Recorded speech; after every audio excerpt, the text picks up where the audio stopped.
Assalamualaikum warahmatullahi wabarakatuh. Selamat datang di channel Dini Hari. Dengan gua di sini Mas Abril ya. Bang Abril, terserah deh mau panggil apa gitu. Mas, Bang, Kak, atau Dek gitu ya. Tapi jangan Dek juga sih, jijik. Di sini gua akan menceritakan membawakan cerita gitu ya. Cerita yang ditulis oleh Erika, atau kalian bisa langsung follow twitternya di @skripipi gitu. Nanti linknya gua taruh di deskripsi ya. Cerita kali ini berjudul Anak Tumbal Pesugihan.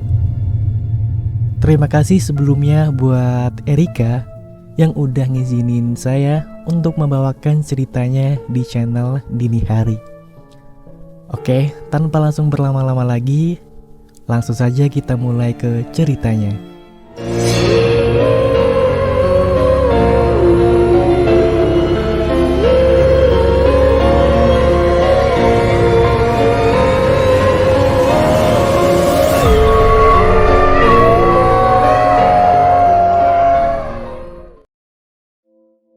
Semua nama orang lain dan tempat akan disamarkan dalam cerita ini. Ini based on true story ya. Halo, namaku Erika. Ini nama asli aku dan ini juga cerita berdasarkan pengalamanku sendiri. Saking banyaknya hal-hal horor dalam hidup ini, akhirnya aku memutuskan buat pilih cerita ini untuk aku jadiin treat. Maaf kalau berantakan ya. First of all, ini tentang warung mie ayam yang jaraknya sekitar 2 atau 3 km dari rumahku. Warung ini tempatnya hampir mirip seperti di gambar. Kayak ada jendela, terus dalamnya meja makan, sampai belakang yaitu rumah si penjual ini. Penjualnya suami istri. Mie ayam ini bisa dikatakan favorit sekotaku, karena memang seenak itu. Dan bahkan orang tuaku pun langganan makan di situ bahkan sampai sekarang. Dimulai dari aku kelas 4 SD.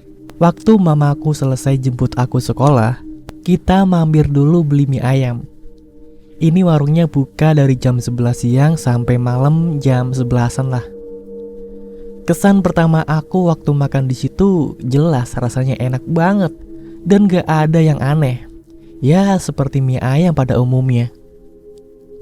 Kedua kali aku makan di situ bareng mama papaku. Masih gak ada apa-apa. Tapi di situ aku mulai heran. Kenapa warungnya rame? Rame dalam antrian, bener-bener rame banget. Pikiran anak kelas 4 SD waktu itu ya paling apa sih? Mungkin karena saking enaknya kali ya. Jadi aku gak menghiraukan itu semua. Ketiga kali makan dan seterusnya aku bilang sama mamaku, di sini enak banget. Dan mamaku pun juga setuju. Satu hal yang aku sadari, ternyata selama aku selalu beli di situ, mbak yang jualan selalu senyum waktu nyiapin mangkok-mangkok buat mie-nya ini. Kupikir dia mungkin ya senyum-senyum aja, jadi aku gak pernah gubris hal itu. Sampai akhirnya masku ini bilang ke mama kalau mbak yang jual selalu senyum dan seolah-olah dia ini nunggu sesuatu buat dimasukin ke dalam mangkok sebelum minyak dituang. Kayak misal mau nuangin minyak atau kaldu gitu. Dan si mbaknya ini kayak nunggu sesuatu dimasukin ke dalam minyak. Lalu sesudah itu baru mbaknya selalu senyum seakan dia bilang, "Ah, akhirnya."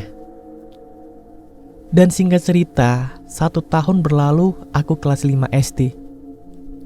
Dimana aku sore-sore makan di situ sama temanku di situ. Kita duduk di depan. Posisinya ada 1 meja lagi sebelum jendela itu. Aku ngerasa mie ini rasanya beda. Gak tahu apa yang beda, tapi lidahku ini beda. Rasanya kayak air cucian piring dikasih saus sama kecap. Abel pun gitu, dia muntah. Katanya, "Mie apa ini? Kok rasanya anyir gini?" Aku kaget. Kita masih kecil, di samping itu juga kita pergi berdua. Aku bingung waktu itu dan langsung bayar, kemudian kita pergi. Sebelum itu, aku sempat dengar ada suara perempuan ketawa. Sayup-sayup suaranya, tapi terdengar lumayan jelas. Kita pulang ke rumah Abel jalan kaki. Di jalan Abel cerita, "Minya diludahin setan, Rick. Dia tadi ketawa gara-gara aku muntah." Aku shock karena suara ketawa tadi ternyata benar adanya. Kupikir cuma pendengaranku. Sekitar seminggu atau 2 minggu kemudian, aku datang lagi sama mama papaku buat makan di situ. Dan disitulah hari dimana aku memutuskan buat nggak makan lagi di tempat itu. Perempuan dengan jubah putih melewati kaki, dengan rambut panjang ke bawah, duduk di atas gerobak mie ayam tersebut. Mukanya pucat. Aku merinding setengah mati. Waktu dia menyadari aku bisa melihatnya, wajahnya berubah, seram, hancur, banyak darah. Terlebih itu, ada satu lagi di samping penjual suami istri itu. Anak kecil yang meludahi mangkok berisi minyak dan kaldu mie ayam sebelum minyak dituang. Sembari anak itu mengelus perut mbaknya yang lagi hamil besar. Waktu minyak datang, aku gak mau makan karena aku lihat itu sudah diludahi. Aku ingat lagi apa kata temanku beberapa saat lalu yang bilang kalau minyak diludahi setan. Alhasil, mie punyaku dibungkus. Sesampainya di rumah, mama ngebuka bungkusan itu dan kecium gimana asemnya bau mie ayam itu. Kayak udah basi. Padahal kita dari warung langsung pulang ke rumah. Aku menceritakan semua ini ke orang tuaku, tapi mereka menolak percaya. Terlebih, mamaku ini tipe orang yang gak akan percaya sebelum melihat. 2 tahun kemudian, waktu aku kelas 1 SMP, aku les. Tempat les itu melewati warung mie ayam itu.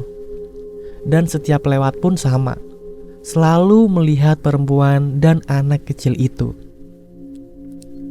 Waktu SMP, aku mengikuti kegiatan pramuka di mana waktu itu lagi istirahat dan kami semua memutuskan untuk beli mie ayam. Temanku ngajak beli di warung itu. Aku diam cukup lama dan memilih lapar daripada harus makan mie ayamnya. Satu hal menarik, perut ibu itu sudah datar lagi. Aku mikir, di mana anaknya? Harusnya udah 2 tahun umurnya. Karena waktu lahir, keluarga Pak Deku kebetulan temennya Pak Sutri itu dan Pak De datang waktu acara pemberian nama. Anaknya cowok, aku masih ingat benar. Oke, mungkin anaknya ada di rumah kali ya. Tapi di situ, aku melihat anak kecil yang meludahi mie tersebut menggandeng seorang anak laki-laki yang umurnya masih sangat dini. Ya sekitar 2 atau 3 tahunan gitu. Anak laki-lakinya nangis sambil teriak, "Ibu, ibu." Aku sontak kaget. Dan mbak penjualnya ini enggan menoleh ke arah kedua anak kecil tersebut. Oh iya, anak kecil yang meludahi itu perempuan, umurnya sekitar 5 atau 6 tahunan. Malam harinya aku di rumah. Aku ke rumah Pak D karena rumahnya di belakang rumahku pas. Kita masih satu halaman rumah. "Pak D, tahu nggak anaknya orang yang jualan mie ayam di sana itu?" Aku bingung. Kenapa aku tanya begini? Karena nggak penting juga, tapi kepo. Pak Deku menjawab, "Loh, itu kan anaknya meninggal. pas 40 hari meninggalnya. Aku kaget lah. Bukannya kemarin udah bikin acara itu ya, terus sebelumnya aku kaget lah. Bukannya kemarin udah bikin acara itu, ya terus sebelum ku tanya begitu, Pak Deku udah lanjut bilang, itu kan kemarin pemberian nama, tapi bayinya udah meninggal dan kita cuma datang buat berdoa. Aku bingung, emang bisa kayak gitu ya? Aku lanjut tanya sama Pak Deku dan dia jawab lagi. Kemarin itu bayinya gak tidur, ternyata udah meninggal. Pantesan kita semua di sana bingung, kok gak nangis? Kok tidurnya lelap banget? Singkat cerita, bertahun-tahun berlalu dan semakin banyak juga rumor yang beredar soal warung itu. Karena gak cuma aku yang sadar, ternyata banyak juga orang yang lihat itu warung emang pakai penglaris. Orang-orang selalu bilang dan bahkan Pak Deku sama Bu Deku juga bilang hal yang sama. Kalau selama 2 tahun ini penjual itu istrinya sudah hamil 3 kali tapi gak pernah sampai melahirkan. Kelas 9 SMP aku makan di situ sama tanteku yang dari luar kota. Aku gak makan, aku cuma nemenin dia. Dia kaget dan langsung teriak karena di meja kita ada tuyul lagi jongkok. Aku berusaha tahan-tahan supaya tanteku gak ngerasa apapun, tapi ternyata tante malah ngeliat sendiri. Di situ tanteku teriak ke penjualnya, "Lo kalau mau dagangan laris gak gini caranya." Sampai akhirnya tanteku melirik ke seluruh meja makan dan di situ setiap meja ditunggu satu anak kecil. Kemudian aku pun diajak pulang. Tante cerita ke mama papaku soal ini. Dan aku juga bilang kalau semua itu benar adanya. Karena kami yang lihat. Boleh gak percaya kalau semisal cuma tante atau aku aja yang sadar soal semua ini. Sampai kemudian terdengar lagi berita kalau ibu itu hamil lagi. Kali ini anaknya lahir. Anaknya perempuan. Tapi terdapat keanehan di gigi anaknya. Dan sampai sekarang ini pun begitu. Bertahun-tahun kemudian akhirnya warung itu pindah 100 meter lebih jauh lagi dari tempat sebelumnya. Lebih luas. Banyak penduduk tempat aku tinggal dan semua orang bilang setiap makan di situ pasti ada suara tangisan anak kecil. Aku dan 3 temanku waktu kesana terakhir kali pun sama. Terakhir kalinya aku kesana, emang beneran makan lagi setelah terakhir kelas 5 SD. Rasanya tetap sama. Aku gak peduli lagi lah itu mau diludahin atau apapun. Sorry to say, tapi ibu penjualnya benar-benar cantik.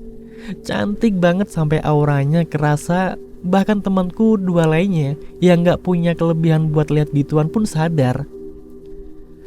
Kaget sih. Cuma biarinlah, paling juga perawatan. Tapi buat sebuah perawatan, pasti yang namanya tambah usia pun bakal kelihatan. Tapi ini gak sama sekali. Bener kayak apa yang aku lihat di tahun-tahun sebelumnya. Ada orang pintar di desaku ini. Istrinya temen mamaku. Dan you guys know kalau ibu-ibu belanja pagi hari pasti gibah. Aku pernah lihat udah 4 kali istrinya ini setiap sudah hamil 6 bulan pasti bayinya dikasih ke setan. Ibu-ibu di situ percaya karena ya memang bertahun-tahun gak ada anak yang lahir kecuali anak perempuan itu selama si penjual ini hamil. Jangan tanya aku tahu dari mana. Aku ikut mamaku belanja dan aku pun main HP sambil nguping. Loh, iya tabu. Kukira suamiku bohongin aku waktu cerita dulu. Soalnya Setiap keguguran ini, warungnya makin laris, makin kaya bu. Aku nggak iri, cuma kok nggak masuk akal aja toh. Padahal mie ayam ini aslinya rasanya ya biasa aja.